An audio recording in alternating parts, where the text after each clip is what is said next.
Au nom du Père et du Fils et du Saint-Esprit. Amen. Amen. Bonjour à tous. Depuis bientôt 2 ans, une tradition est en train de s'introduire et de s'installer dans notre paroisse, celle de suivre une formation liturgique, spirituelle ou autre au début des 2 temps forts de l'année liturgique pour nous préparer aux fêtes de Noël et de Pâques. Au temps de l'Avent de cette année pastorale 2025-2026,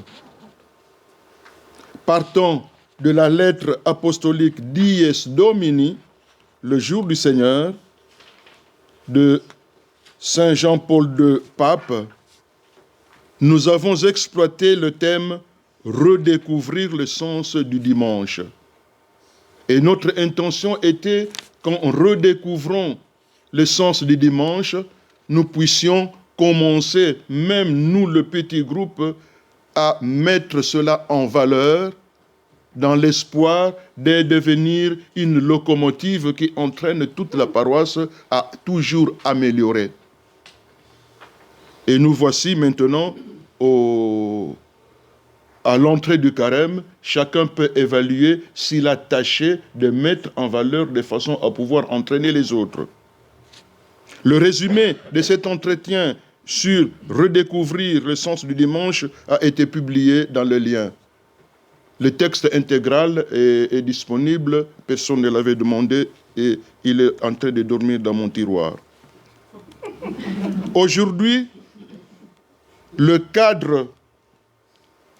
dans le cadre de notre entrée en carême, nous allons suivre une brève, je dis bien une brève formation spirituelle sur le temps de carême.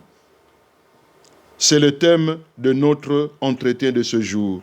Formation spirituelle sur le temps de carême. C'est ça le thème. Formation spirituelle sur le temps de carême.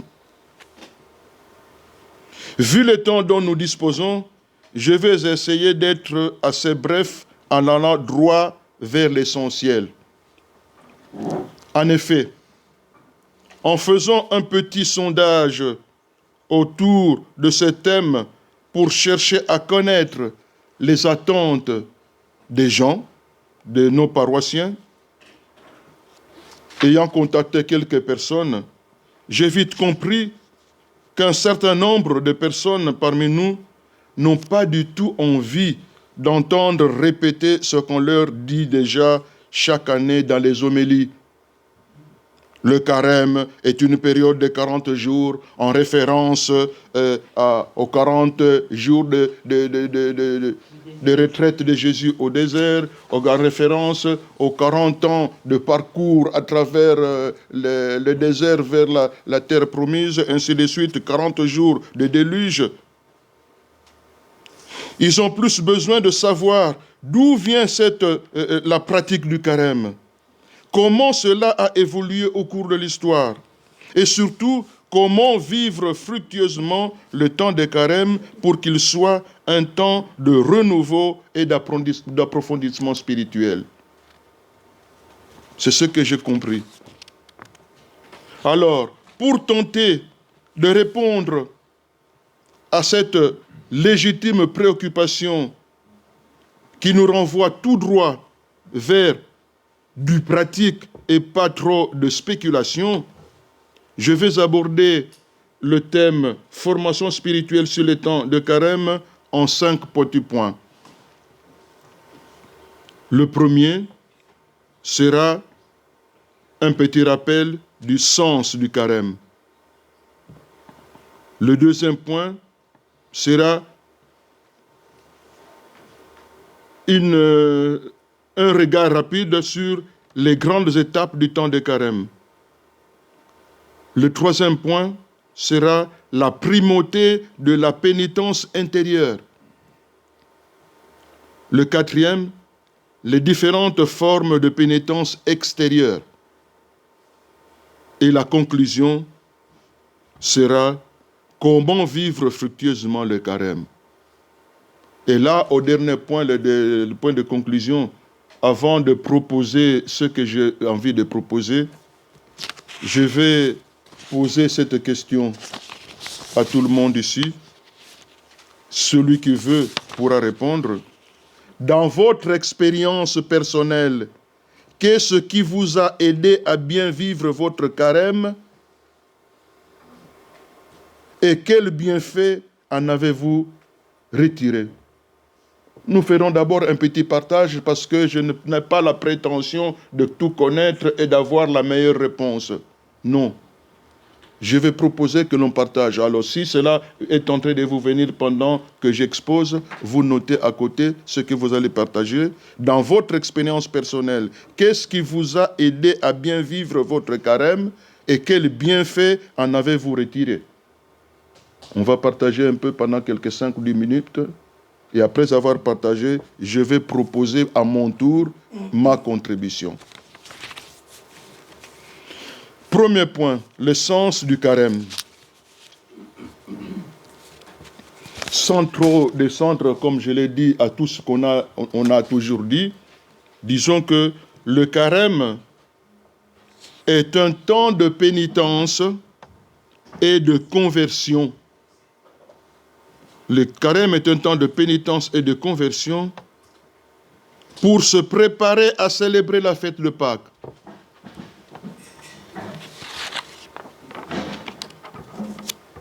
Le carême est un temps de pénitence et de conversion pour se préparer à célébrer la fête de Pâques. Tout le monde sait qu'il commence par le mercredi des cendres, culmine dans la semaine sainte et s'achève au soir du samedi saint. Il dure 40 jours. Dans l'Église primitive, le carême était le temps ultime de préparation au baptême pour les catéchumènes. Et quand nous parlons de l'Église primitive, vous voyez, depuis les Actes des Apôtres jusqu'au 2e, 3e siècle, c'est pratiquement tout ça que nous appelons l'Église primitive. Dans l'Église primitive, le temps de carême était le temps ultime de préparation au baptême pour les catéchumènes. Ceux qui devaient recevoir le baptême dans la nuit de Pâques comme nouvelle naissance, comme entrer avec le Christ dans une nouvelle vie. Alors, dans l'Église primitive, ces 40 jours de carême étaient surtout marqués par cet accompagnement des catéchumènes qui vont être baptisés à Pâques, et toute la communauté chrétienne est attentive à les accompagner et à vivre avec eux cette préparation. Petit à petit, la tendance à en faire un temps de pénitence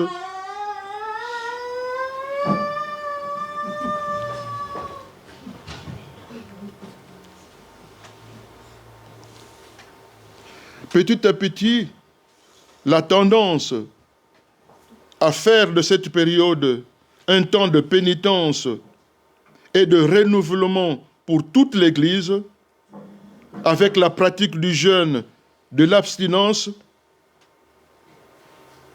a commencé à grandir et s'est éclairé, vraiment clairement manifesté à partir du IVe siècle. C'est petit à petit. Au début, c'était vraiment temps d'accompagnement de nos frères qui vont recevoir le baptême comme nouvelle naissance, nouvelle vie, nouveau départ avec le Christ. On les accompagne, mais petit à petit, pour toute l'Église, la tendance d'en faire aussi pour les anciens membres de l'Église un temps de pénitence et de renouvellement est née, a commencé à grandir et s'est clairement manifesté à partir du IVe siècle. Alors vous voyez, nous les hommes, nous aimons bien insister parfois, exagérer un peu, et il y a eu, pendant l'évolution des tendances diverses, des gens qui commençaient à s'attacher plus à ces actes-là de pénitence, il faut se faire souffrir, et ainsi de suite.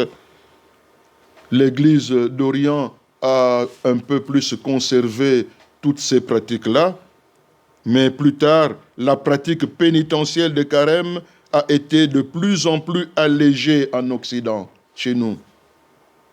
Petit à petit allégée, jusqu'à se réduire à des exigences minimales invitant au jeûne le mercredi des cendres et le vendredi saint, ainsi qu'à l'abstinence de viande tous les vendredis de carême. Vous voyez jusqu'où ça s'est rétréci petit à petit.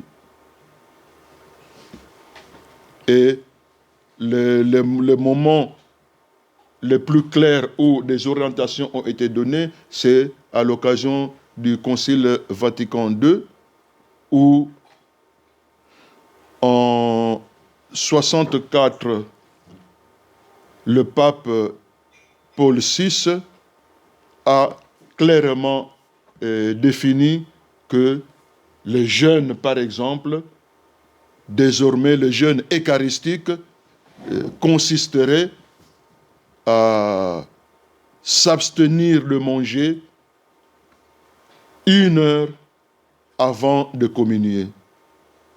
Au départ, tout au début, le jeûne eucharistique consistait à se priver de manger à partir de minuit jusqu'au moment où on ira à la messe. Si toi, tu vas aller à la messe de 11h, depuis minuit jusqu'à la messe de 11h, tu ne manges ni ne bois. Et le Concile a dit, Concile Vatican II, le pape Paul VI dit, réglemente, puisque les choses continuent à tomber, il dit, écoutez, arrêtons-nous là. Désormais, jeûne eucharistique, 1 heure avant de communier, on s'abstient de manger. Sauf pour les personnes qui doivent prendre des médicaments, là, pour raison de santé, tu prends quelque chose, tu bois et puis c'est tout. Voilà. Aujourd'hui encore, l'Église entend toujours faire du carême une sorte de retraite spirituelle. Le sens du carême. Ce n'est pas pour rien que nous l'appelons un temps fort. Aujourd'hui encore, l'Église entend faire du carême une sorte de retraite spirituelle marquée par la prière plus intense, par la mortification et le partage. Voilà le sens que nous donnons au carême aujourd'hui. Je ne suis pas en train de donner des définitions, mais les éléments qui entrent dans le carême. Aujourd'hui, le sens que l'Église donne au carême, comprennent ça quand même un peu comme une grande retraite spirituelle qui est marquée par une prière plus intense que d'ordinaire, un peu de mortification et un sens un peu plus aigu de partage. Et vous remarquerez que pendant le carême, c'est à ce moment-là justement qu'on encourage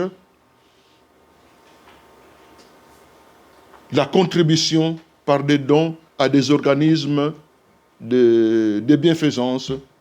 Pendant le carême, on fait le carême de partage. On essaye de faire attention à quel est l'organisme là-bas qui aide les gens, qui aide par exemple les immigrés, qui aide les malnutris. Eh bien, nous faisons des dons. C'est dans cet esprit-là de faire de ce temps une espèce de retraite. Le chrétien est ainsi invité à se secouer de sa torpeur, sens du carême. Prière plus intense, un peu de sacrifice, de mortification, éveil vers le partage, afin que le chrétien réalise qu'il est invité à se secouer de sa torpeur et à raviver sa foi.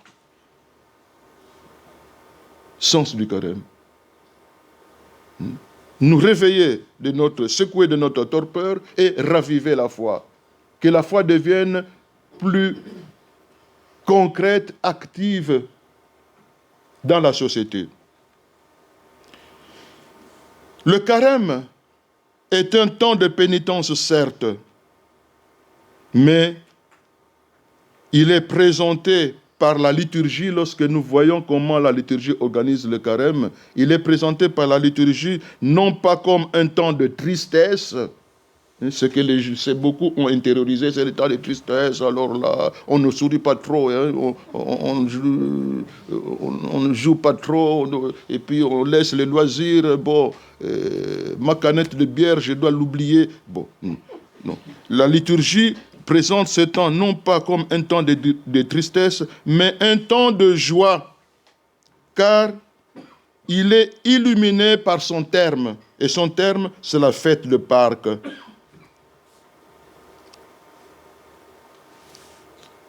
Il est illuminé déjà par son terme. C'est un cheminement qui va vers Pâques. Et Pâques, c'est la joie, c'est la résurrection. Donc, tout le carême n'est pas que tristesse.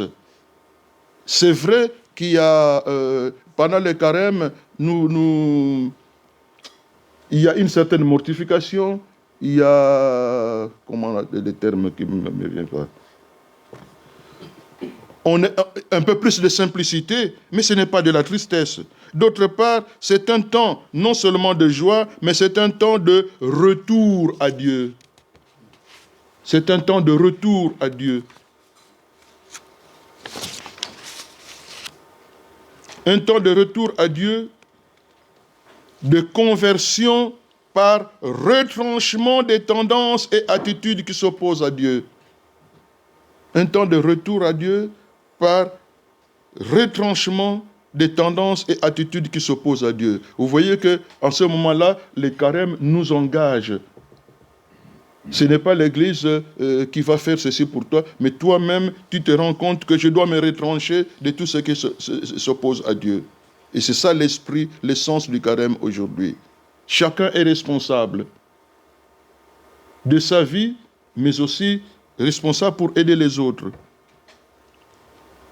L'Église veut aussi que le carême soit considéré essentiellement comme un temps d'entraînement au combat spirituel. L'Église veut aussi que le carême soit considéré comme un temps d'entraînement au combat spirituel. Grâce, entre autres, aux privations, bien sûr, que nous nous imposons, mais aussi tous les autres exercices, si exigeants fuient-ils, afin de devenir plus forts à lutter contre l'esprit du mal. Le temps de carême devient un temps d'entraînement. Imaginez des personnes, des militaires qui doivent aller combattre. Ils vont commencer par une formation et de temps en temps des moments d'entraînement pour devenir aguerris afin que pendant le combat, ils soient forts pour gagner. L'équipe de football de France, les Bleus qu'on les appelle, eh bien, commencent les entraînements non une semaine avant les matchs, des mois avant. Ils s'entraînent pour que le corps devienne souple et ils s'imposent une discipline sévère, mais ce n'est qu'un entraînement. Le vrai combat sera le jour du match. Et nous, le vrai combat, c'est la vie de tous les jours. Le temps de carême est un temps d'entraînement.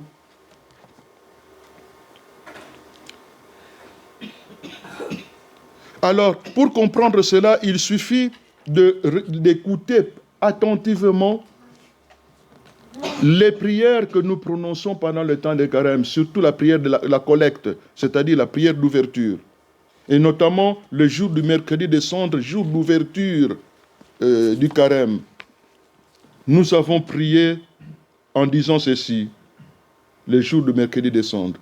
Accorde-nous, Seigneur, de savoir commencer saintement par le jeûne, l'entraînement au combat spirituel. Qu'est-ce que nous commençons? Nous commençons l'entraînement au combat spirituel. Donc l'Église veut qu'on prenne conscience que ce n'est pas un moment ordinaire comme les autres, ni un moment de blague. C'est un moment de se secouer de la torpeur pour s'entraîner afin de cultiver, de développer davantage des qualités qui sont là et devenir plus aguerri.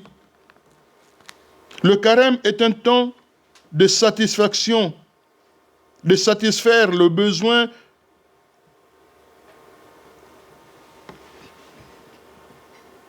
Le besoin de marquer un arrêt pour regarder autour de soi et en soi.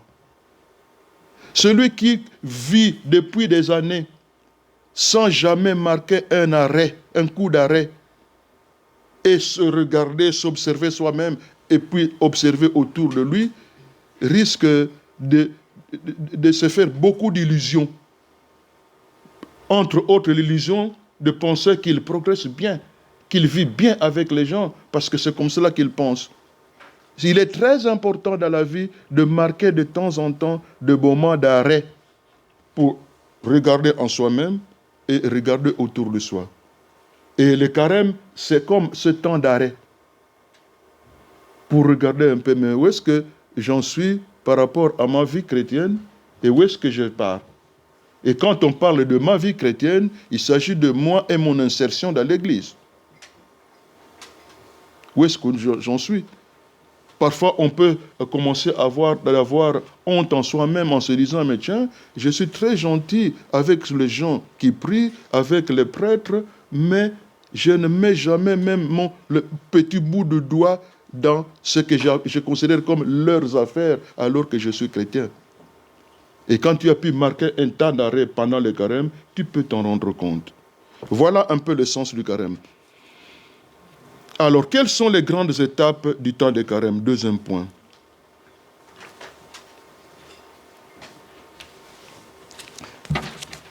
Hier, vendredi,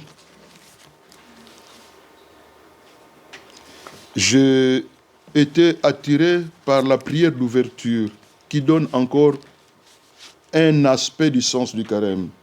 Que ta bienveillance nous accompagne, Seigneur, durant ce temps de pénitence qui vient de commencer, afin que la discipline imposée à notre corps soit aussi pratiquée d'un cœur sincère. Voilà. C'est un temps d'entraînement à imposer une discipline. Une discipline à notre corps et pouvoir pratiquer cette discipline d'un cœur sincère, sans hypocrisie, sans recherche de quoi que ce soit. Vraiment, c'est très beau. Hein? L'Église nous aide vraiment.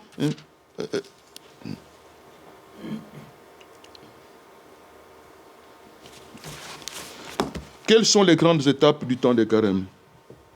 Ce que je considère comme les grandes étapes du temps de carême, c'est-à-dire les moments forts pendant cette période du carême. Je crois que nous pouvons considérer 3 moments forts. Le premier moment fort, c'est le mercredi des cendres. Le mercredi des cendres, marqué par l'imposition des cendres et l'invitation à la conversion. Vous voyez? Le mercredi des cendres, c'est ça, sa caractéristique. Imposition des cendres et invitation à la conversion. Moment fort dès le début du carême.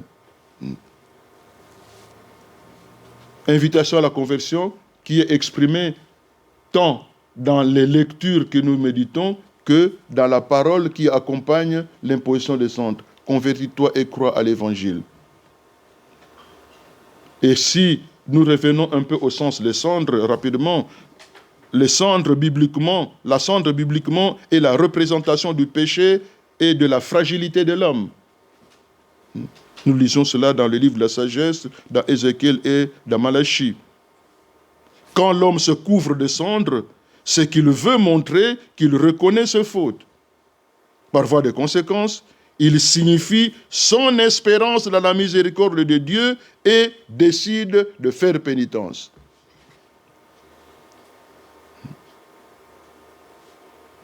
Alors, au début du carême, l'imposition des cendres est une célébration qui marque le début d'un cheminement de conversion qui mène jusqu'à Pâques. Ceux qui reçoivent ou ont reçu librement cette imposition des cendres doivent en être conscients et conséquents. J'accepte que je suis pauvre pécheur, je fais confiance à la miséricorde de Dieu, je m'engage à marcher sur un chemin de conversion jusqu'à Pâques. C'est pour cela que j'accepte d'aller prendre les cendres. Donc, celui qui n'a pas reçu l'imposition des cendres peut se dire, moi, je suis encore libre. Mais nous tous qui avons accepté, ça signifie que nous avons dit oui. Nous sommes des pauvres pécheurs. Nous comptons sur la miséricorde de Dieu, mais nous nous engageons de faire de ce carême un cheminement, un chemin de conversion jusqu'à Pâques. Deuxième moment que je considère comme un moment un peu fort dans la période de carême, c'est le dimanche des Rameaux et de la Passion. Le dimanche des Rameaux et de la Passion du Seigneur. C'est le premier jour de la Semaine Sainte.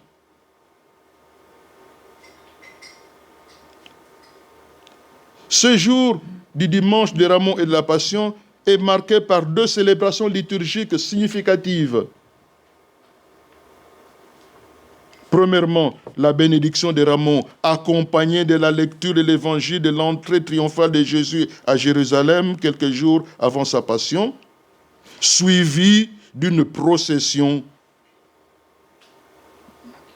C'est important que nous prenions conscience pour que quand cela va arriver, nous le vivions en conscience pour que ça produise du fruit. Déjà, nous commençons à trouver les éléments de réponse à la question comment vivre fructueusement le temps de carême pour qu'il soit un temps de renouveau. Eh bien, en comprenant ce que nous faisons et en faisant cela avec la volonté que cela produise les effets. La bénédiction des Rameaux accompagnée de la lecture de l'évangile de l'entrée triomphale de Jésus à Jérusalem, quelques jours avant sa passion, suivie d'une procession en agitant les rameaux jusqu'à l'église. Et nous faisons cette procession avec des cris, avec des acclamations comme « Hosanna au fils de David », évoquant l'entrée triomphale de Jésus dans Jérusalem. Quelle en est la signification? Pour le peuple de Dieu, cette joyeuse procession exprime son espérance, car il se sait en marche vers la Jérusalem d'en haut.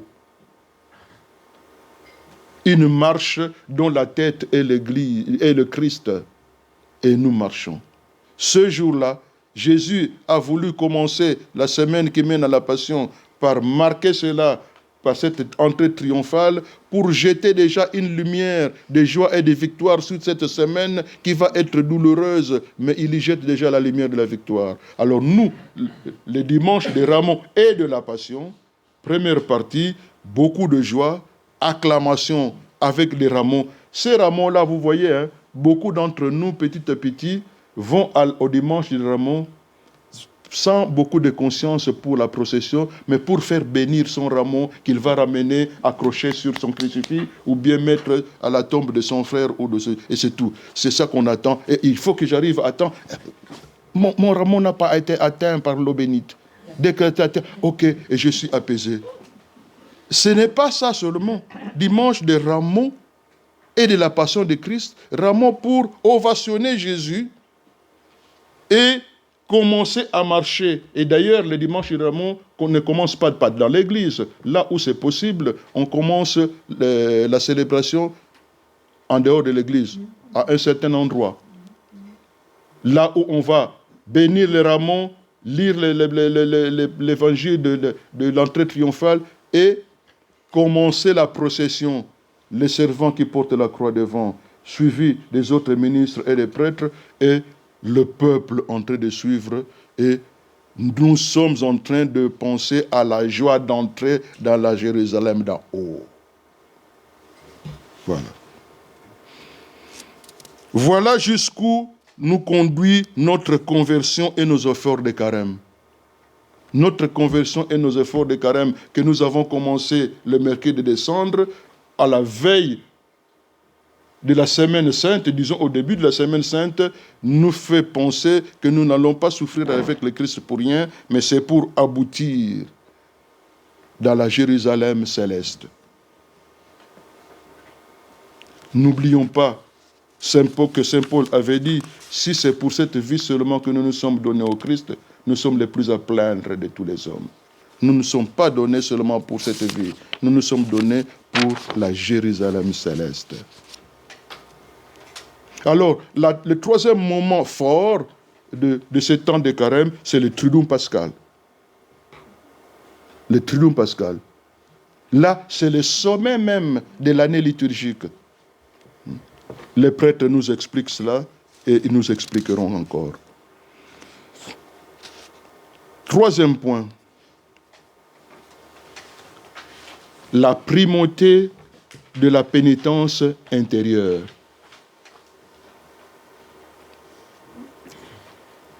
La primauté de la pénitence intérieure.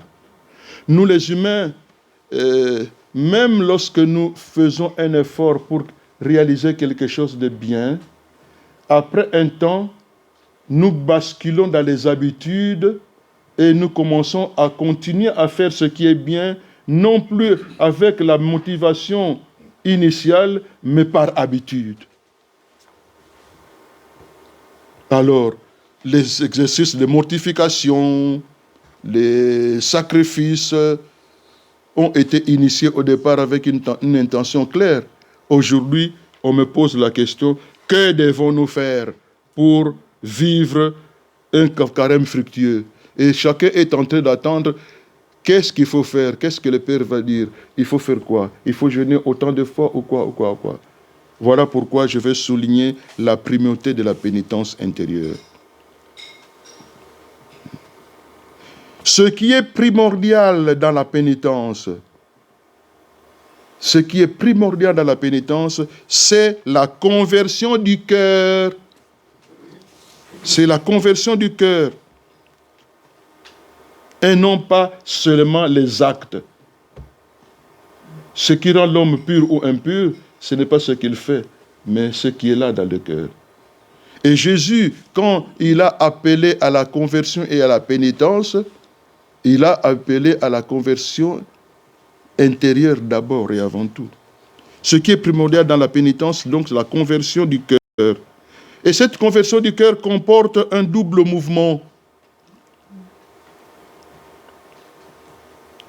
Détachement du mal et attachement à Dieu. Un double mouvement. Détachement du mal, attachement à Dieu.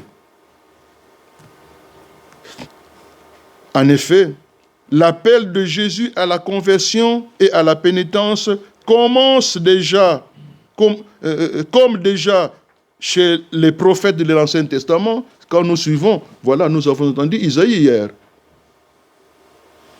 Ce n'est pas cette manière-là de jeûner qui me plaît. Donc, l'appel de Jésus à la conversion, à la pénitence, même comme déjà chez les prophètes de l'Ancien Testament, ne vise pas d'abord des œuvres extérieures. Mais nous nous attachons aux œuvres. Ne vise pas avant tout les œuvres extérieures. La cendre, le sac, le jeûne, la mortification.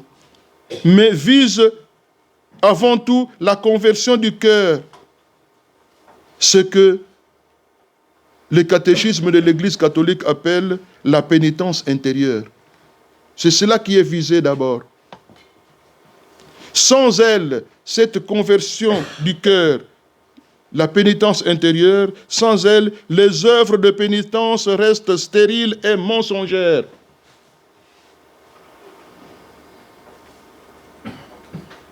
J'ai une rancune contre Annie parce que c'est le carême. Ah, bonjour ma grande sœur Annie, ça va? Oui, ça va bien. Mais au fond de mon cœur, pourquoi elle est encore là? Mais j'aimerais qu'elle parte vite. Mais ça vient. Ça, c'est vraiment stérile.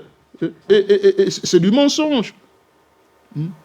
Donc voilà pourquoi nous disons que même déjà chez les prophètes de l'Ancien Testament, ils ont continué à déchirer vos cœurs et non pas vos vêtements. Et nous nous attachons d'abord, qu'est-ce qu'il faut faire? Et quand on l'a fait, le prêtre, j'ai dit ma messe. Je suis content parce que j'ai dit ma messe.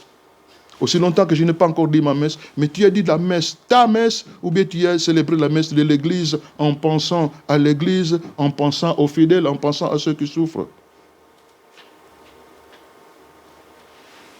Dans le temps, ce n'est pas pour me provoquer Père Nino, mais seulement pour dire la vérité. Dans le temps, c'était dans le droit canon, le curé célébrer la messe du dimanche à l'intention de son peuple qui lui est confié.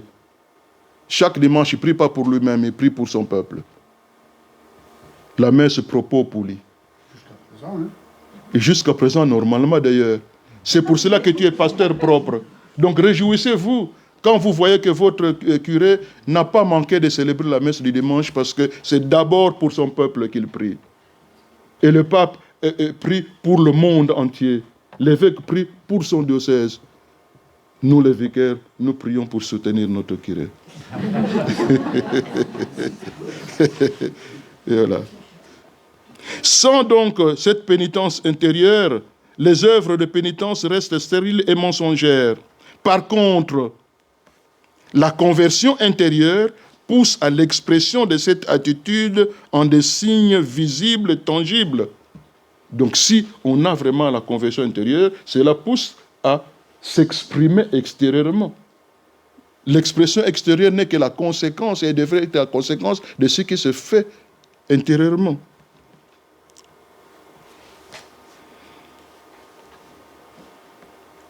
C'est la pénitence intérieure qui rapproche de Dieu et qui est une véritable conversion, et non pas le contraire. C'est la pénitence intérieure qui rapproche de Dieu et qui est une véritable conversion. Quand vous me demanderez qu'est-ce que nous devons faire pour vivre fructueusement le carême, vous sentez qu'il y a des éléments de réponse.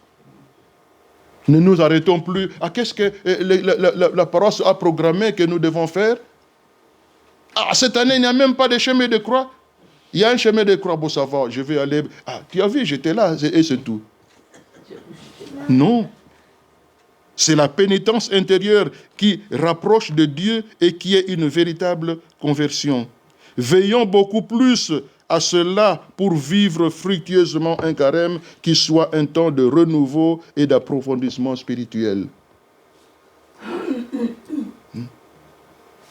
La pénitence intérieure, c'est une réorientation radicale de la vie, une conversion vers Dieu de tout notre cœur. C'est une cessation du péché dans la mesure du possible avec la grâce de Dieu, une aversion du mal. Et le Seigneur qui nous y invite ne sera pas trop chiche de nous en accorder la grâce. Elle comporte en même temps le désir et la résolution de changer de vie. Il faut avoir le désir et la volonté. Il ne suffit pas de savoir qu'on doit changer de vie et puis tu ne le désires même pas et tu ne te ramasses même pas pour fournir l'effort d'avancer. Ah, Dieu ne va pas donner la grâce. Voilà. Alors, passons rapidement aux différentes formes de pénitence extérieure maintenant. Ces différentes pénitences extérieures, je répète, qui devrait être l'expression de l'effort qui est en train de se fournir dans notre cœur, voilà quelque chose qui peut nous aider à vivre intensement le carême. Les différentes formes de pénitence extérieure, nous les recherchons. Nous voulons qu'on nous dise quels actes de pénitence nous devons poser. D'accord, mais nous savons désormais que ce sont des expressions concrètes de la pénitence intérieure du chrétien. Ces pénitences extérieures sont très variées. L'Écriture ainsi que les pères de l'Église insistent surtout sur les trois formes suivantes. Mais il y en a beaucoup de très variées. Chacun peut en trouver. Mais l'Écriture et les pères de l'Église insistent surtout sur les trois formes que sont le jeûne, la prière et l'aumône. Pourquoi le jeûne, la prière et l'aumône?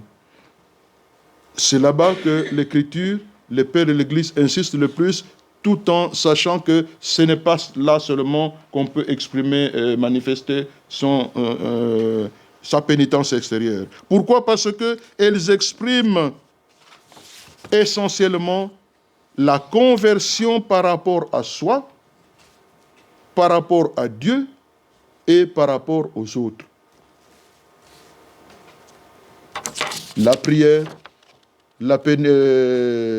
l'aumône et le jeûne expriment la conversion par rapport à soi, par rapport à Dieu et par rapport aux autres.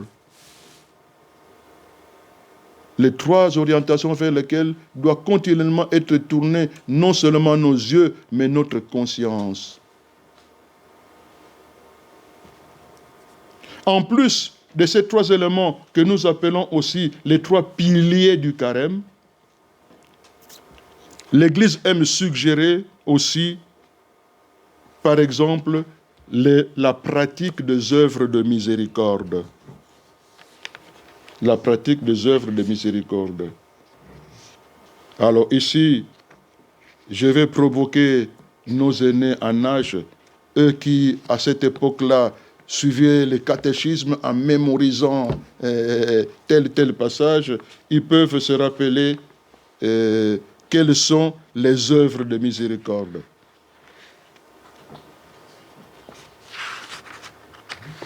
Les œuvres de miséricorde, l'Église en regroupe en deux catégories. Il y a les œuvres de miséricorde corporelle et les œuvres de miséricorde spirituelle.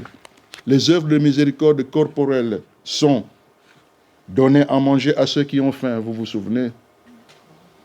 Moi, mon père savait citer ça comme ça par cœur. Je dis, papa, tu récites très rapidement comme ça. Est-ce que vraiment tu fais attention à la pratique? Il me répond, c'est comme cela que nous l'avons appris. Donner à manger à ceux qui ont faim. Œuvre de miséricorde corporelle. Je les cite, pas par plaisir, mais pour que nous ayons des éléments d'examen de conscience. Donner à boire à ceux qui ont faim. Vêtir ceux qui sont nus. Loger les pèlerins. Visiter les malades. Nous pourrons ici ajouter, et les personnes âgées. Visiter les prisonniers, ensevelir les morts. Il y en a 7. Les œuvres de miséricorde spirituelle, il y en a aussi 7. Je reprends ce que j'ai cité, les œuvres de miséricorde corporelle. Donner à manger à ceux qui ont faim, c'est le partage. Donner à boire à ceux qui ont soif. Vêtir ceux qui sont nus. Loger les pèlerins. Visiter les malades. Visiter les prisonniers. Ensevelir les morts. Eh bien, en lisant l'Évangile, nous nous rendons compte que la liste peut continuer. Les 7 œuvres de miséricorde spirituelle. Conseiller ceux qui doutent.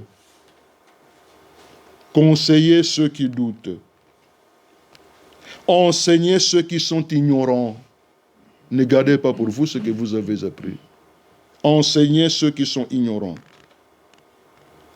Réprimander les pécheurs. Si tu vois ton frère qui commet le mal, tu ne l'avertis pas, eh bien, son péché retombera sur ta tête. C'est l'Évangile. Consoler les affligés. Pardonner les offenses. Si tu ne pardonnes pas ton frère, ton père ne pardonnera pas non plus. Mais pas pardonner de n'importe quelle manière. Pardonner du fond du cœur. Matthieu 18, 35. J'ai même retenu le verset. Matthieu 18, 35. Un chrétien ne pardonne pas de n'importe quelle manière, du fond du cœur. 6e, supporter patiemment les personnes importunes. Supporter patiemment les personnes importunes. Et 7e, prier Dieu pour les vivants et pour les morts. Merci pour ceux qui prient pour les âmes du purgatoire. Les anciens y tenaient beaucoup. Et nous, les jeunes, aujourd'hui, nous avons oublié que les âmes du purgatoire sont membres de l'Église aussi. Et nous devons les prier aussi pour eux. Conclusion. Comment vivre fructueusement le carême? Je crois que vous avez remarqué quelques éléments déjà. Comment vivre fructueusement le carême? Avant de vous proposer ce que je pense, je pose la question. Dans votre expérience personnelle, qu'est-ce qui vous a aidé à bien vivre votre carême et quels bienfaits en avez-vous retiré? Réfléchissez, je donne 2 minutes. Ceux qui sont courageux peuvent partager, nous sommes entre frères et sœurs. Dans votre expérience personnelle, qu'est-ce qui vous a aidé à bien vivre votre carême et quels bienfaits en avez-vous retiré?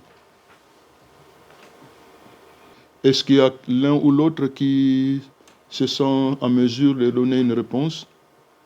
Moi, j'ai trouvé que de changer de support de prière habituel, ça avait pu m'aider. Soit de prendre un livre qui était sur le carême avec des méditations quotidiennes, soit avec une application, soit... Voilà, un support différent, ou de partir en retraite, mais de modifier... Merci beaucoup. Et quel effet est-ce que vous en avez ressenti? Je ne sais plus comme ça, mais c'était un moment où j'avais plus de temps, je prenais plus de temps avec le Seigneur, et puis, oui, ça m'a... Je pense que c'était un bon temps. Donc vraiment, on s'est rendu compte que auparavant, on accordait un peu moins de temps, mais on a pu réussir à accorder un peu plus d'espace au Seigneur dans son emploi du temps. Très bien, merci. Voilà, quelque chose. Qui d'autre? Pour moi, participer à des parcours de carême.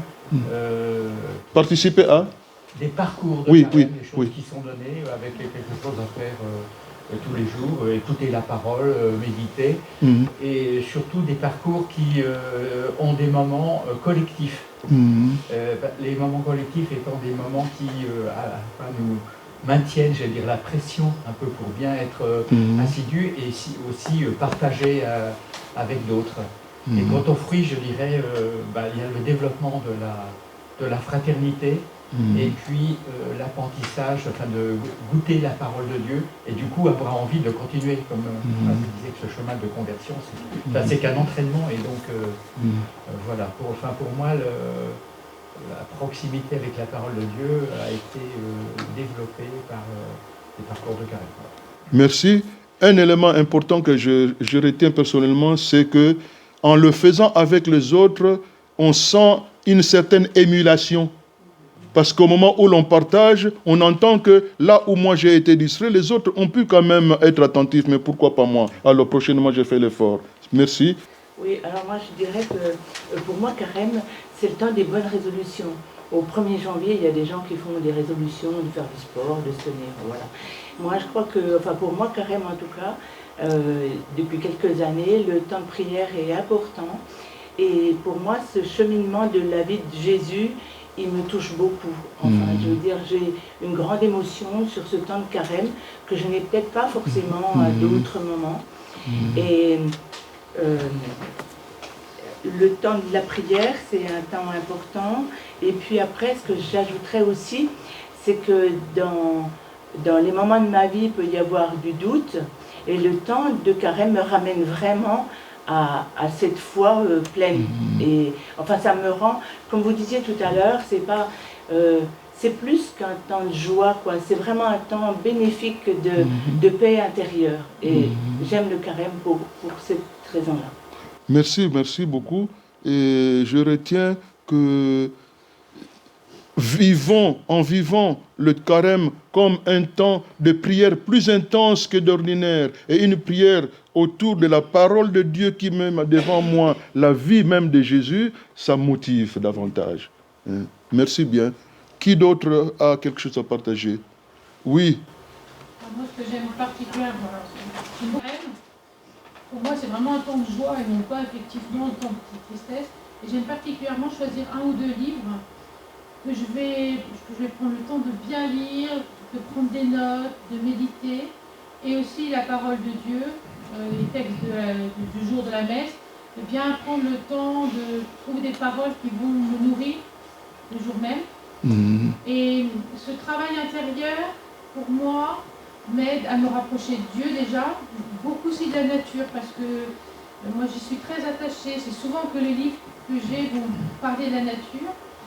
Et du coup, le fait de moi m'ouvrir à moi, à Dieu, ça me permet de m'ouvrir aux autres en fait. Et je vois les autres aussi différemment. Il y a un regard sur l'autre qui est pour moi différent.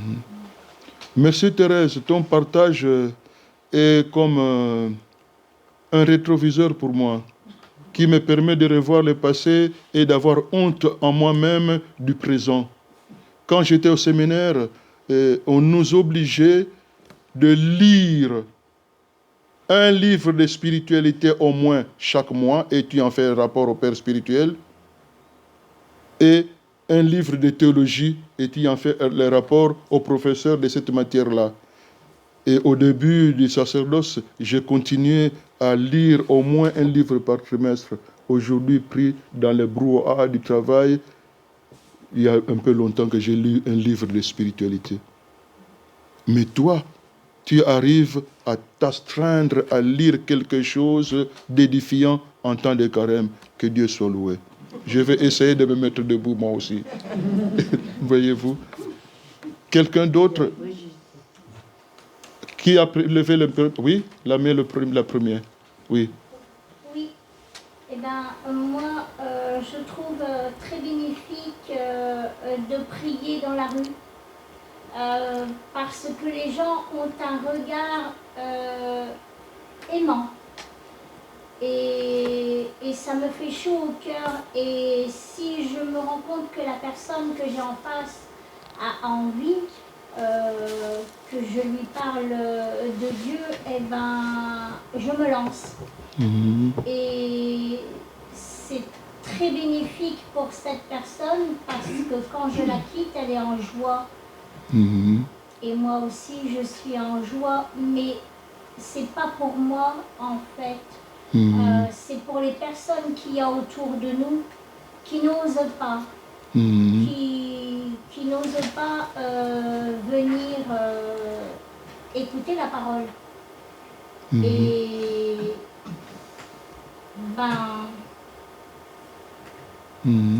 Oui, donc. Et là, c'est vraiment formidable parce que personnellement, dans ta conscience, tu te laisses conduire par le Saint-Esprit qui te montre qu'on n'a pas à avoir honte d'être remarqué. Je ne fais pas ça pour me faire voir, mais si on me remarque, je ne me cacherai pas. Quelqu'un d'autre peut... Je trouve que dans la vie, des fois, j'ai tendance à me replier quand je vois beaucoup de gens aujourd'hui qui ne croient plus et qui ne veulent plus croire à la philo. Et justement, moi, ce qui me pose question, c'est comment réagir par rapport à ces gens. Et pour ne pas se replier justement avec nos convictions en disant c'est tout foutu.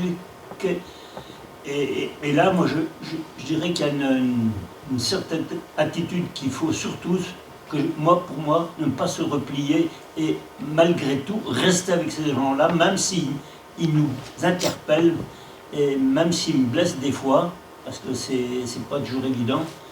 Et après, c'est là qu'après, moi, je retrouve quand même un ressourcement quand même dans le prier en église, quand je le lis tous les matins avec ma Brigitte, des fois quand ça arrive.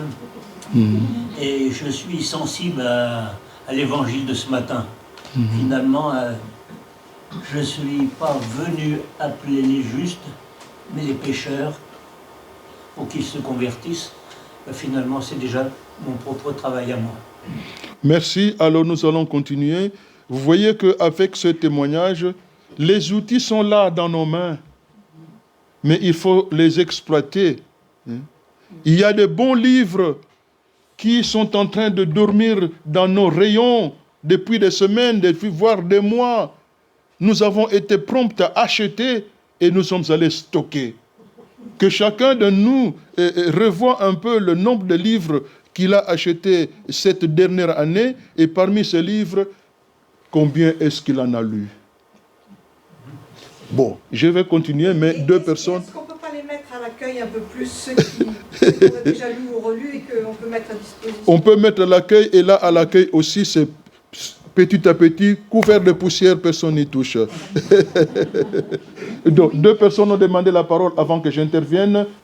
Moi, il y a tant d'années, il y a si longtemps que je suis étudiante encore à Cracovie, je me rappelle les cours de théologie, et ça me disait, oui, voilà, la vraie histoire, vous avez l'intérêt à apprendre l'histoire de l'Église pour votre examen, mais le plus important, c'est votre histoire à vous, pas dans le sens égo, centré sur soi, mais voilà, Dieu, vous êtes celui, comme chacun, dis à chacun, je t'ai gravé sous la paume de ma main, je t'aime d'un amour éternel.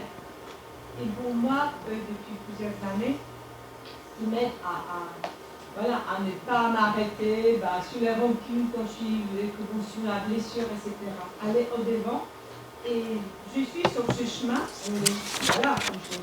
vraiment la parole de Dieu dans la Bible qui est méditée, mais aussi l'Eucharistie. L'Eucharistie parce que c'est vraiment ce mystère qu'il est dedans. Le Christ s'y donne entièrement, il m'apprend de plus en plus de vivre en lui, comme il est la vie, nous sommes les branches. Et peu à peu, donc, je suis le chemin, la vérité et la vie. Et peu à peu, il y a ce retournement, je suis la vie, le chemin et la vérité.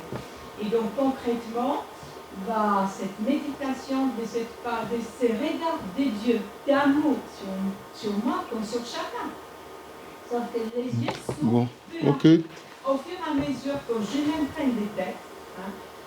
Au début, je fais la première des choses. Donc, en ouvrant les yeux, je fais quoi? Je me tourne vers Dieu et vers sa parole. C'est pas pareil comme je médite mon texte pour un petit moment libre en fin de journée, mais quand je commence avec ça. Voilà, donc si je comprends bien, dans ton expérience personnelle, ce qui t'a aidé à bien vivre le carême, c'est participer d'une façon un peu davantage consciente à l'Eucharistie. C'est ça. Et pas que ça veut dire encore plus m'ouvrir à Christ. Merci. Dieu, il l'a. Merci. À chaque instant, le problème n'est pas de son côté, le problème est de mon côté. Mais maintenant, quand je connais son amour, dire que le problème est de mon côté, ça ne donne pas du tout la culpabilité. Merci. Je fais toujours attention pour ne pas rester centré sur moi. Ce monde n'a pas commencé, il ne va pas finir avec moi, heureusement. Pour autant, j'en fais partie pleinement de ce monde. Donc, ça me permet peu à peu prendre ma juste place dans ce monde en Dieu avec Dieu. Alors, bientôt, c'est mon tour de dire quelque chose, mais nous écoutons Brigitte. Qu'est-ce qui t'a aidé, toi, dans ton expérience personnelle, à vivre vraiment le carême et quel bienfait tu en as retiré? Alors, je partagerai deux expériences autour du jeûne. Oui. La première date des années 99-2000. J'étais mère au foyer, j'avais des enfants qui rentraient manger tous les jours, mon mari aussi. Et je me disais, finalement, le carême, ça m'arrange parce que je fais moins à manger, je soigne moins les repas. Et je me dis, non, pour que ça ait un sens pour moi, je vais faire l'inverse. Je vais améliorer les repas tous les jours, mis à part le mercredi des cendres et le vendredi saint que nous avons respecté comme jour de jeûne. Et donc, j'ai commencé par faire une petite entrée tous les jours, vraiment tous les jours du carême. Et je vous dis, c'était en 99-2000, et ça ne s'est jamais arrêté. Donc du coup, les fruits, je dirais, c'est que une joie intérieure de partager ce repas amélioré, qui dure depuis de nombreuses années maintenant. Et je ne sais pas si c'est très catholique, mais pour moi, ça a été quelque chose de très fort de faire ça. La deuxième expérience, vraiment de jeûne, c'est qu'il y avait sur une paroisse du centre-ville, ils organisaient tous les vendredis, une lecture, entre midi et 13h30, une lecture continue d'un évangile, pendant 1 heure. Et après, on nous offrait une boisson chaude, un thé, et du pain complet, à volonté. Donc là, j'ai vraiment fait l'expérience du jeûne nourri de la parole de Dieu. Et puis, on avait quand même quelque chose à manger, parce qu'il y avait des gens qui travaillaient, qui s'arrêtaient à midi et qui participaient à ce temps. L'intérêt, c'est que c'était collectif. C'était... venez qui pouvait, et on était souvent entre 30, 40 personnes à participer à ce temps d'écoute de la parole et puis un repas très très voilà. Merci. Avec ce partage, vous vous rendez compte que quand on veut et on prend au sérieux son temps de carême, on n'a pas besoin de directives données par quelqu'un, mais on peut faire une vraie expérience et avancer. Alors, lorsque on annonçait à l'église qu'il y aura la formation sur les temps de carême, c'est quoi les carèmes, comment vivre fructueusement, je sentais les gens qui avaient presque envie de regarder, mais Père, c'est toi qui va donner encore. Alors, on veut déjà entendre, quelles sont les recettes que tu vas nous donner? Eh bien, voici les réponses que je vous propose, c'est un son de conseils. Il n'y a pas de recette magique. Ce qui peut aider à bien vivre le temps de carême, eh bien, pour ce qui peut aider à bien vivre le temps de carême, il n'y a pas de recette magique. Ça, dès que tu prends ça, ça sera comme ça. Non. Il faut vouloir. Il faut vouloir soi-même vivre ce carême de façon fructueuse. Ta propre volonté d'abord. Il faut vouloir et s'y investir. Croire à ce que l'Église enseigne. Et tu t'investis. Tu t'investis après avoir compris ce que cela veut dire pour toi. Tout ce que nous venons d'entendre, il faut le vouloir. Et quand je le veux, je m'y investis et quelque chose va arriver, car vouloir, c'est pouvoir. Qui veut, peut. Qui ne veut pas, ne parvient pas même les choses les plus faciles que les bébés réalisent. Ah, moi je ne comprends pas pourquoi. Non, c'est parce que tu ne veux pas, c'est pourquoi tu ne parviens pas. Deuxième conseil, accepter de s'entraîner effectivement. Le temps de carême est un temps d'entraînement. C'est de la théorie, nous avons entendu. Mais accepter de s'entraîner effectivement en pratiquant l'effort de carême que tu as décidé de faire. Il faut s'entraîner. Aujourd'hui, j'ai réussi. Demain, j'échoue. L'autre jour, je recommence. C'est comme ça que se passe l'entraînement. Pendant l'entraînement, même les grands joueurs, parfois, n'arrivent pas à marquer des buts. Mais il faut continuer à s'entraîner. Après un mois d'entraînement, l'entraîneur commence à remarquer ceux qui semblent être les plus performants et vous avertit que voilà, si ça continue comme ça, c'est tel qui seront programmés pour le match. Alors les autres sont motivés, ils vont faire davantage et finalement, à la fin, ce n'est pas celui qui marquait pendant le début, mais celui qui s'est efforcé qui va dépasser tout le monde. Donc, s'entraîner effectivement en pratiquant l'effort de carême et persévérer dans cet entraînement. Ces carèmes-ci, en tout cas, je vais un peu cultiver, par exemple, la vertu qui consiste à la morale de l'autre d'abord, moi ensuite. Dès qu'il y a réunion, on demande la parole. C'est moi qui réponds. Désormais, pour ce carême, je m'entraîne à l'autre d'abord, moi ensuite. La première rencontre, tu ne réussis pas, recommence. La deuxième fois, tu ne réussis pas, la troisième fois, tu vas commencer à habituer. C'est en forgeant qu'on devient forgeron. Persévérer. En tout cas, dans la vie, nous ne pouvons rien faire de bon et un bien durable sans effort et un peu de sacrifice. Tout ce qui est bon et un bien durable, souvent, s'obtient au prix d'efforts et parfois même de sacrifices. Pratiquer ce que l'Église propose, parce que ce que l'Église propose a été expérimenté.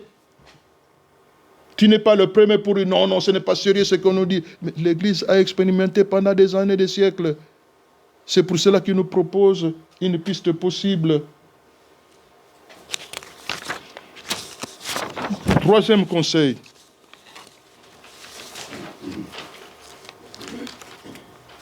Pendant le carême, aiguiser notre discernement et notre vigilance dans nos efforts. Aiguiser le discernement et la vigilance. Pourquoi? Parce que le carême étant un moment d'entraînement au combat spirituel pour me convertir et resserrer les liens avec Dieu. Donc, petit à petit, renoncer à tout ce qui est inutile, qui est distraction et qui est œuvre du diable. Le diable ne sera pas totalement absent de tes efforts et de tes résolutions. Il viendra pour susciter la distraction et tu te rends compte que après 30 jours, il ne reste que 10 jours de carême, je n'ai encore rien fait comme effort. Mon Dieu, où est-ce que j'étais? Distraction. Distraction. Ah, mais je voulais cultiver l'autre d'abord, moi ensuite, en faisant un peu de visite aux malades, en faisant ne fût-ce qu'une visite à l'EHPAD. Je n'en ai rien effectué, il ne reste que 3 jours. Distraction.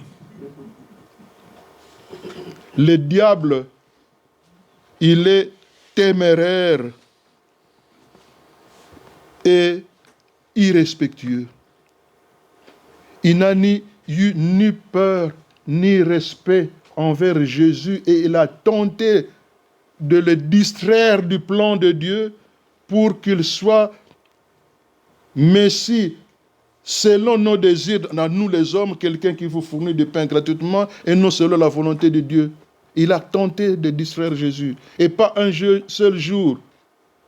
Depuis le début de son ministère jusqu'à la croix. Même jusqu'à la croix. Descends un peu de la croix pour montrer que tu es Dieu. Faire du spectaculaire même en dernière minute. S'il a continuellement tenté le diable, le Jésus, pour le distraire et l'amener à ne pas faire la volonté de Dieu. Qui es-tu, toi, pauvre humain, qui prétend chercher les chemins de sainteté? C'est clair qu'il ne sera pas loin pour lorsque tu décides de resserrer les relations avec Dieu. Ceux qui ne sont pas unis à Dieu, il les laisse calmes.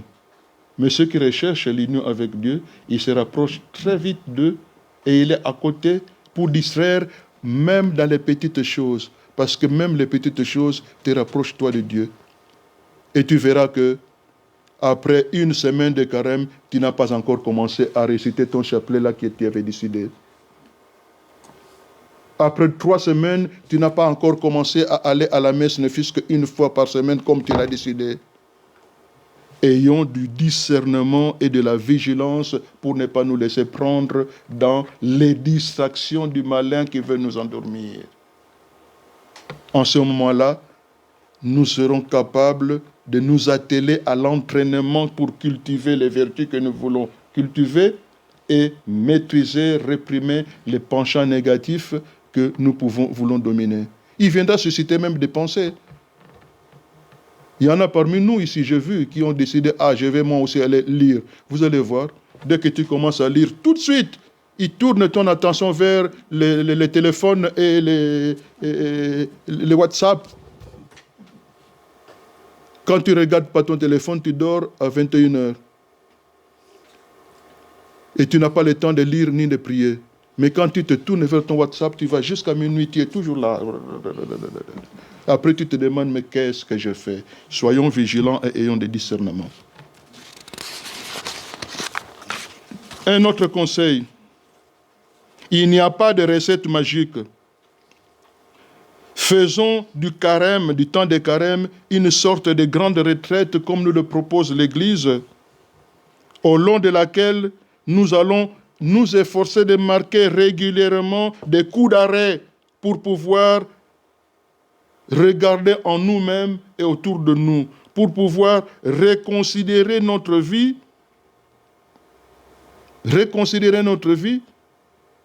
et ensuite prendre des résolutions, de poser des actes concrets de pénitence.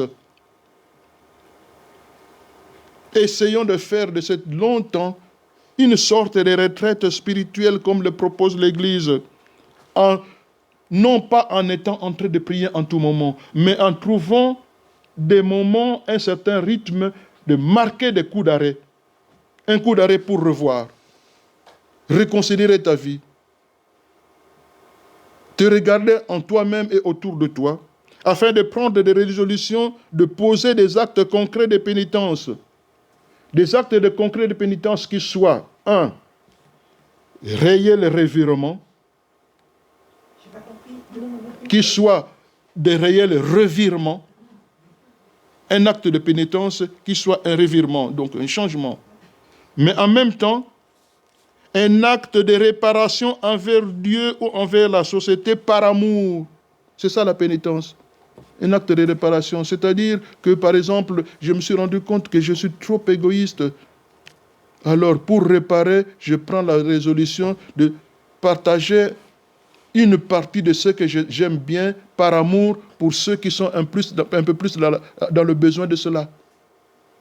Comme ça devient pour moi un entraînement à faire attention à ces gens-là.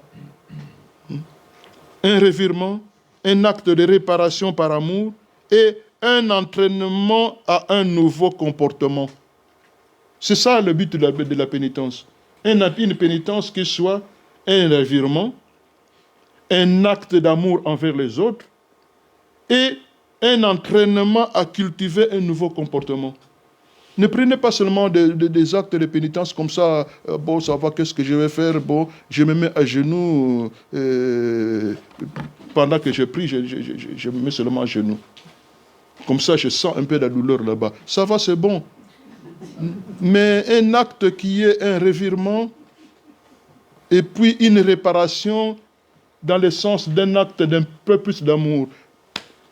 Je me concentre toi à moi-même. Comme pénitence, une fois tous les 10 jours, je fais une visite à des personnes seules pour leur apporter un peu de sourire. Alors je prépare, quand j'arrive chez elle, je sais qu'elle aime ceci, alors je vais raconter telles histoires, qu'on rit un peu ensemble. Et puis tu as réussi. Ça, c'est une réparation parce que tu as su susciter de la joie pour les autres. Tu reviens et puis tu t'entraînes pour que cela devienne une bonne habitude. Ça, c'est un carême.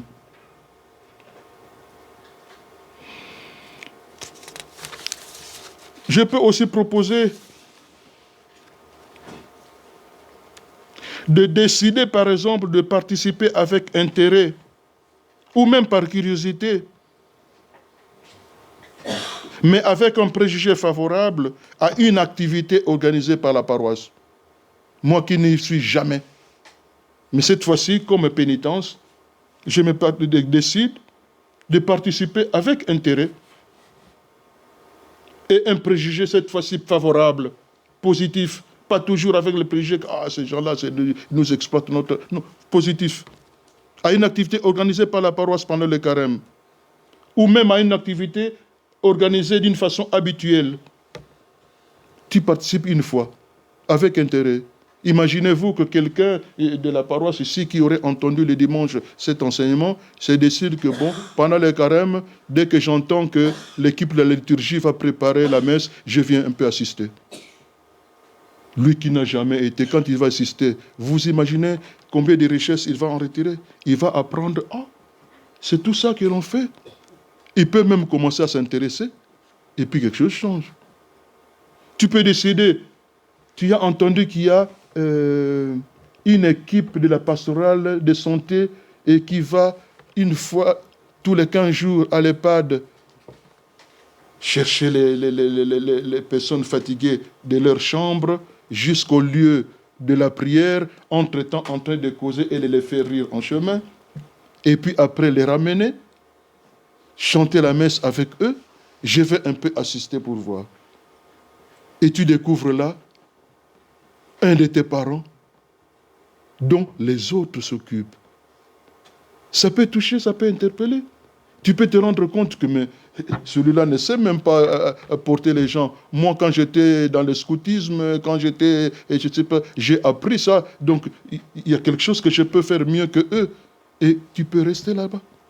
Quelque chose peut changer. Visitez, regardez un peu. Tu n'as jamais participé à la rencontre de la fraternité, ne fût-ce que pendant le carême. Je peux un peu voir ce qui se passe là-bas. Il paraît que nous avons une aumônerie ici. Je vais un peu voir, demander à Lydie, est-ce que moi, adulte, je ne peux pas assister? Lydie dit, mais non, tu peux assister. Tu vois, tu te dis, les enfants qui viennent ici acquièrent une telle maîtrise pour la vie. Ce n'est pas seulement de la religion. Je rentre à la maison, mes enfants, allez. Mais oui, voilà.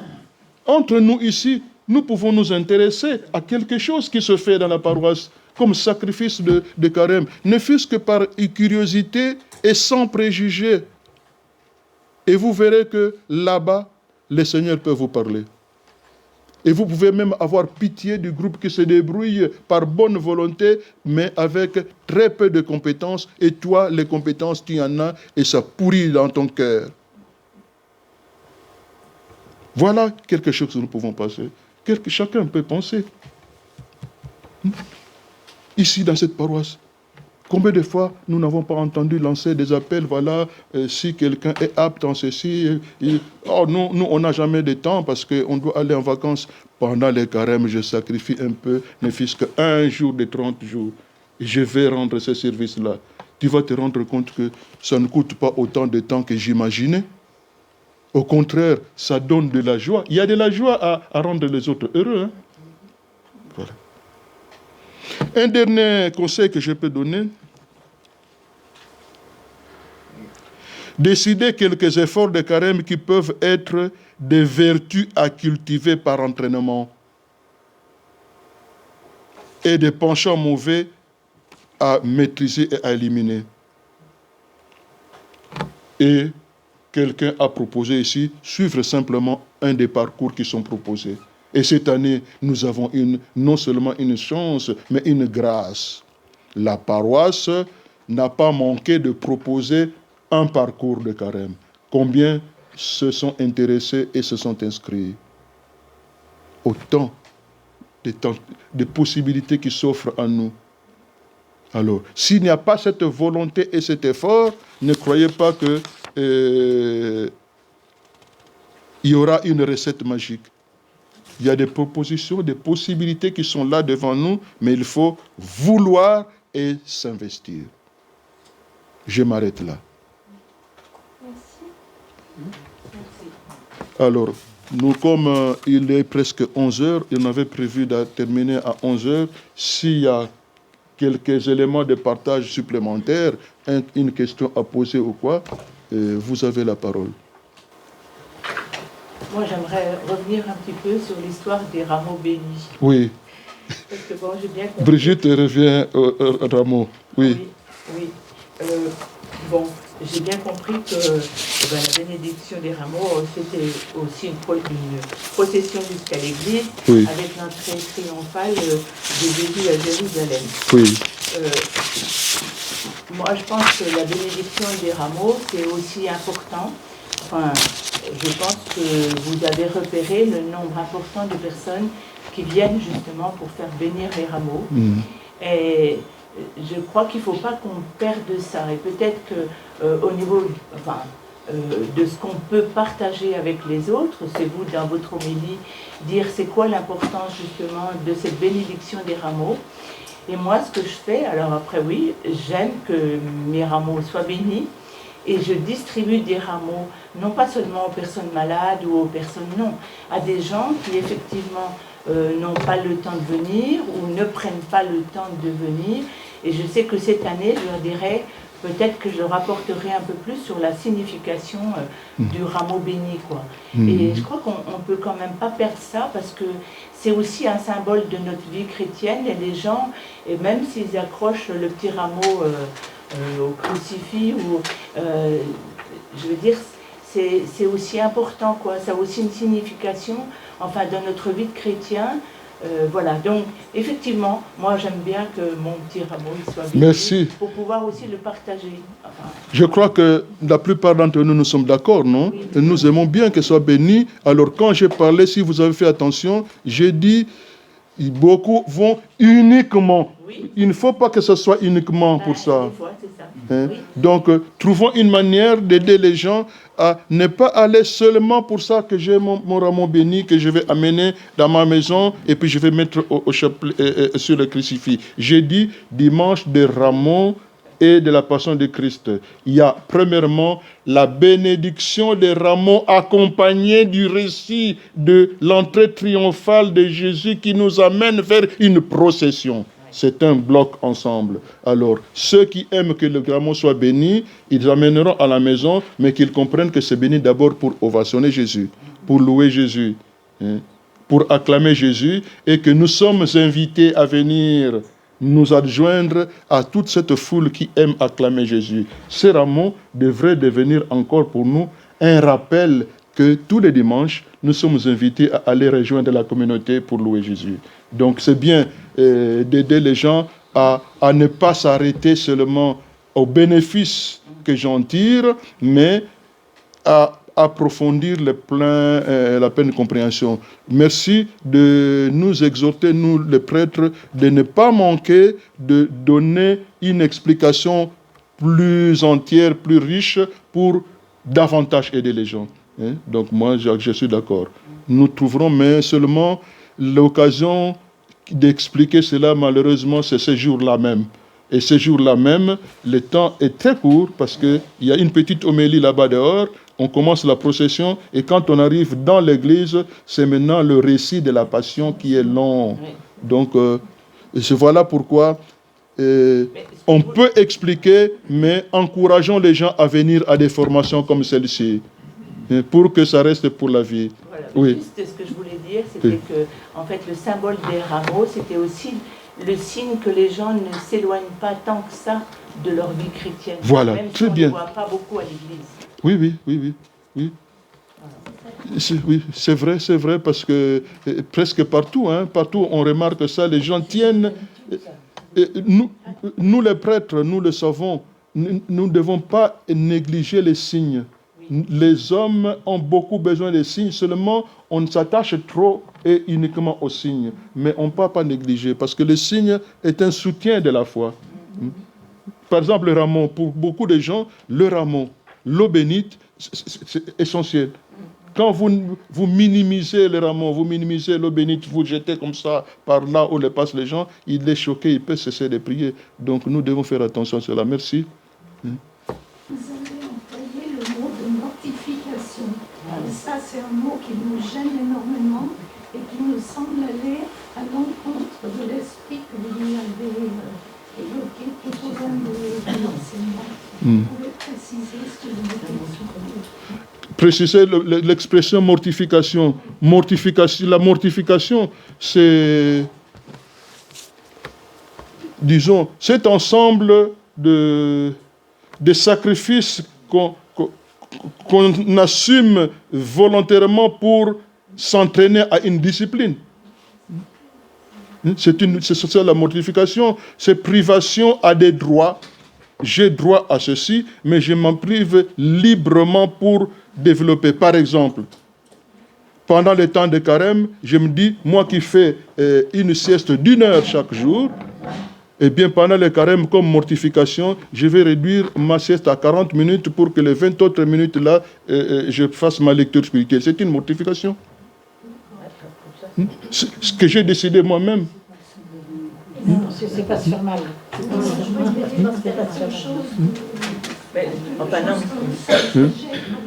Ou bien, une autre mortification que quelqu'un peut faire, ceux qui ont la capacité de jeûner, c'est-à-dire de manger moins, ou bien de ne pas manger un tel repas, le repas du milieu du jour, par exemple, tel jour, le vendredi.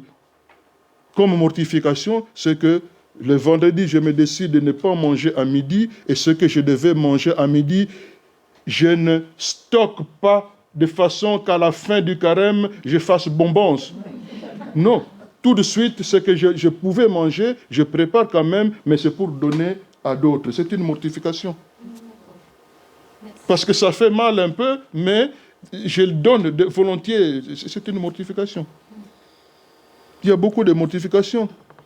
Moi, j'ai fait une comme mortification quand je vais à l'EHPAD ici. J'ai cessé, j'ai demandé à... elle n'est pas là. Voilà. À mon ami Nicole, je lui ai dit non, le mardi, ne passe plus me prendre. Je viens moi-même à pied. C'est ma mortification. Mais vous pensez qu'aller à pied, ce n'est pas douloureux, surtout les 3 fois que la pluie est tombée sur ma tête. La pluie est tombée sur ma tête. Et avant ça, j'étais sous un soleil cuisant. Ce que je veux dire pour répondre aussi à Annie, c'est qu'aujourd'hui, c'est quand même quelque chose de moins douloureux, de moins sacrificiel que ça pouvait être dans le temps de nos parents. Alors, oui. Alors, j'explicite. ce que dit Brigitte est juste. Hein. La mortification, chaque personne est dans son époque.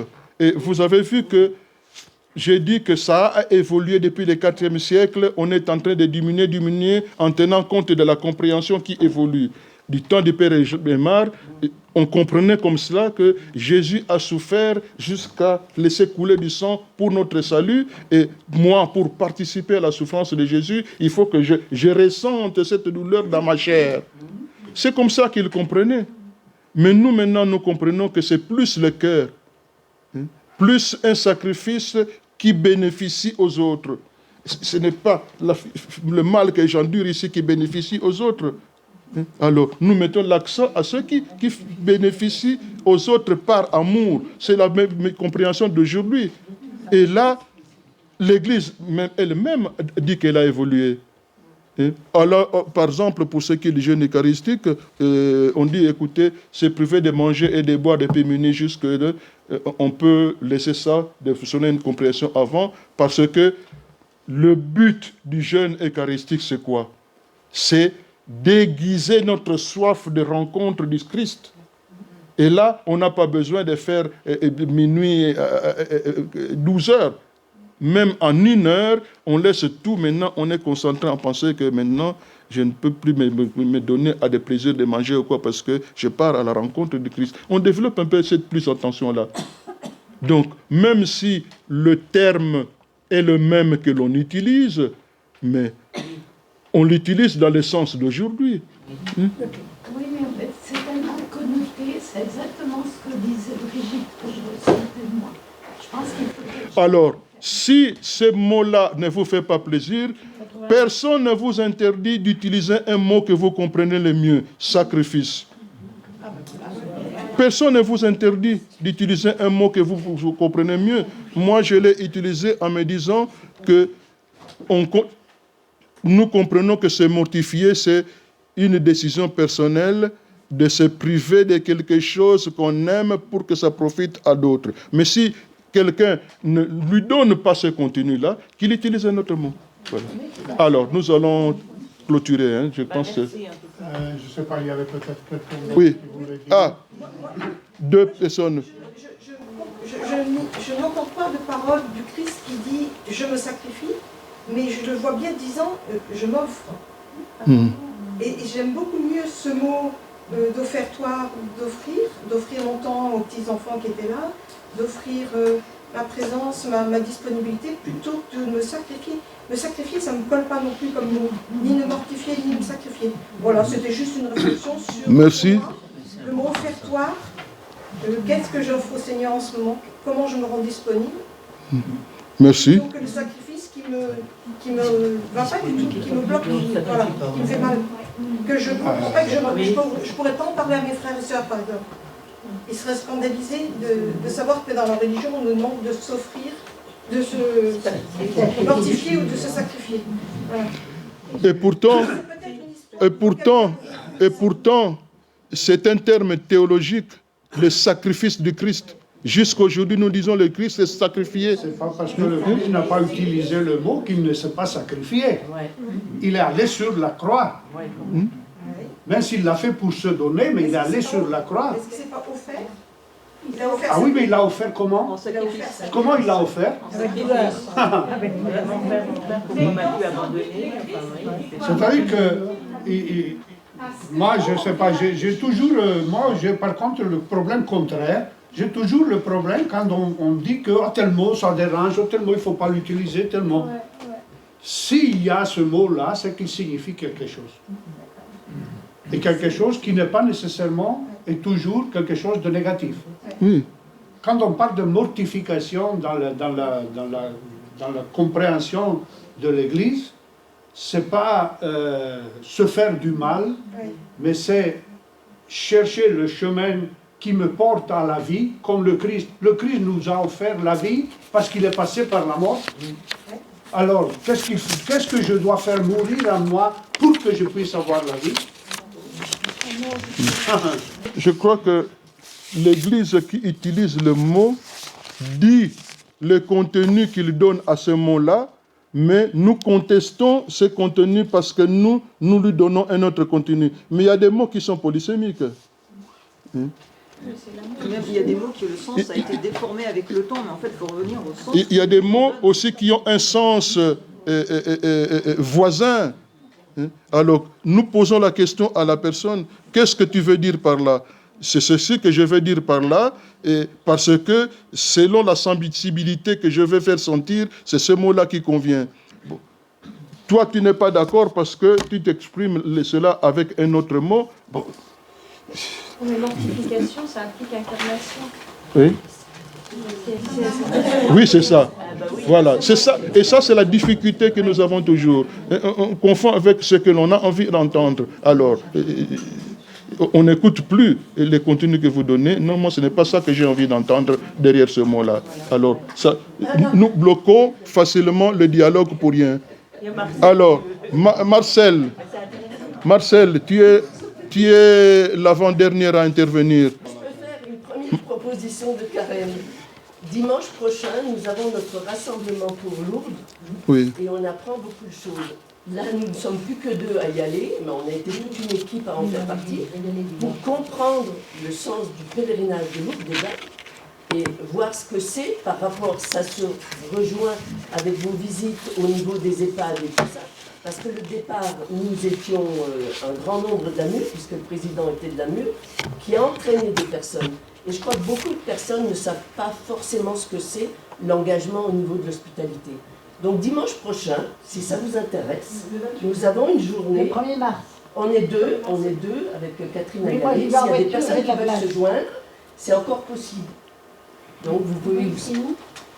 C'est à Flachère, c'est près de Flachère. C'est près de Champier. Oui, ça fait 55 km d'ici. Le matin et on revient le soir, on a la messe. On a des explications sur ce qu'est l'hospitalité. Bon, alors, merci. Les personnes sont assez étonnées quand on vend des billets de tombola et parfois je suis très mal reçue. Et parce qu'on pense que c'est personnel, que c'est de l'argent un peu pour moi, alors que c'est vraiment aussi une action aussi de carême, parce que ça aide des personnes malades ou en difficulté pour aller à Lourdes. Donc ça donne des aides aussi, ça enlève 100 €, c'est quand même pas négligeable pour ceux qui gagnent. Et c'est vrai qu'il y a des personnes qui me posent des questions qui ne savent pas forcément ce que c'est. Alors on aimerait aussi renouveler, parce qu'on est très vieillissant, je crois qu'on était 13 à y aller au début, et on se retrouve à 2 à y aller maintenant. Si possible, prenons conscience que ça, c'est une activité de carême que nous venons de faire. Nous ne sommes pas venus pour causer amicalement et puis après c'est oublié, mais c'est une nourriture. La paroisse l'a voulu comme formation de carême pour nous lancer et à faire des pas. La conversion n'est pas toujours quelque chose d'un coup. La conversion, c'est progressif petit à petit. Et puis la conversion que Jésus nous demande ne concerne pas la catégorie des personnes qui ont commis un péché ou bien seulement quand j'ai commis un péché. C'est un appel qui nous est adressé à regarder notre vie pour que là où nous constatons qu'il y a un manquement, un péché, nous tâchions de marcher sur le chemin de la correction. Mais là où nous sentons qu'il y a quelque chose de positif qui a commencé, la conversion plus en profondeur consiste à faire davantage de progrès.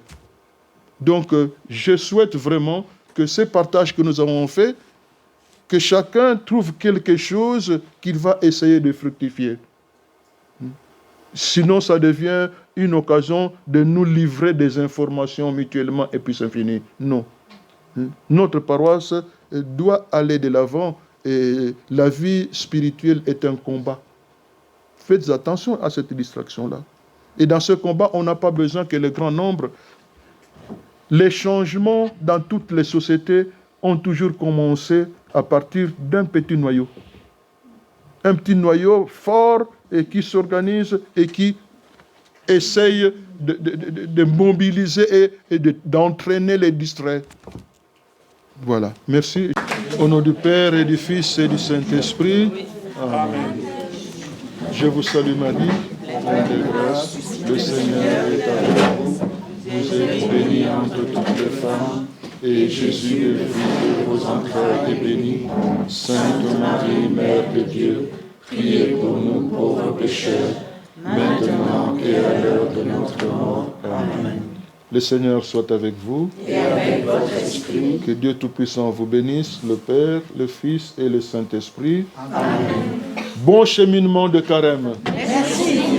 Dans la joie et l'endurance.